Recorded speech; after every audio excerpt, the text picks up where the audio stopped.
Hello' everyone. অইলৰ যিটো notification ওলাইছিল জানুৱাৰী মাহত, মানে জানুৱাৰী মাহলৈকে ফৰ্ম ফিল আপ হৈছিল।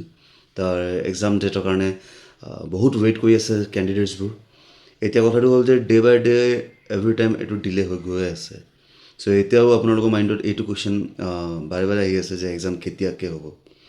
চ' সেইটো ৰিগাৰ্ডিং বহুতে মোক অলৰেডি ফোন কৰিলে, বহুতে মোক ডেফিনেটলি কণ্টেক্ট কৰি আছেই। চ' মই সেইটো টপিকত আনচাৰ দিব পৰা নাছিলোঁ, কাৰণ বহুত দিন ধৰি মই এইটো টপিকত কামেই কৰা নাছিলোঁ। চ' এতিয়া আকৌ back to oil India limited, বা এনেকৈ কওঁ যে আমি আছাম গভমেণ্ট জবছৰ কাৰণে আমি বেক টু ছেইম পইণ্ট আহোঁ। এতিয়া ডাইৰেক্ট আনচাৰ হ'ল এই কুৱেশ্যনটো, অলমষ্ট এৰাউণ্ড জানুৱাৰী এণ্ডিং মানত আপোনালোকৰ এক্সাম হ'ব পাৰে। যিকেইজনে থাৰ্ড গ্ৰেড আৰু ফিফ্থ গ্ৰেডৰ কাৰণে ৱেইট কৰি আছিল, মানে এক্সাম ডেটৰ কাৰণে ৱেইট কৰি আছিল, সেইকেইজনৰ কাৰণে অলমষ্ট এটা টেণ্টেটিভ ডেট বুলি নকওঁ, টাইম ৰেঞ্জ বুলি কওঁ, সেইটো হ'ল বিহুৰ জাষ্ট পিছত, মানে জানুৱাৰী এণ্ডিং ফালে আপোনালোকৰ এক্সাম হ'ব পাৰে। ইন কেছ জানুৱাৰী যদি মিছ হয় তেতিয়াহ'লে ফেব্ৰুৱাৰী মানত যাব পাৰে।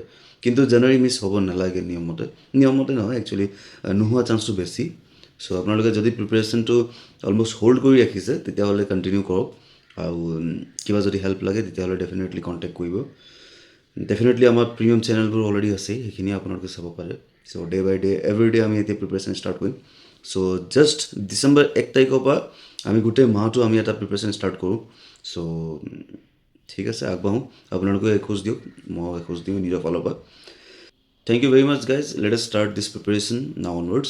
1 তাৰিখৰ পৰা আমাৰ প্ৰিপেৰেশ্যনটো আমি ষ্টাৰ্ট কৰোঁ। কেনেকৈ কি হয়, ফোন নম্বৰটো মই ডেছক্ৰিপশ্যনত দি থৈছোঁ, আপোনালোকে কণ্টেক্ট কৰক। টেলিগ্ৰামৰ লিংক দিয়া আছে, সেইটো জইন কৰক। Thank U.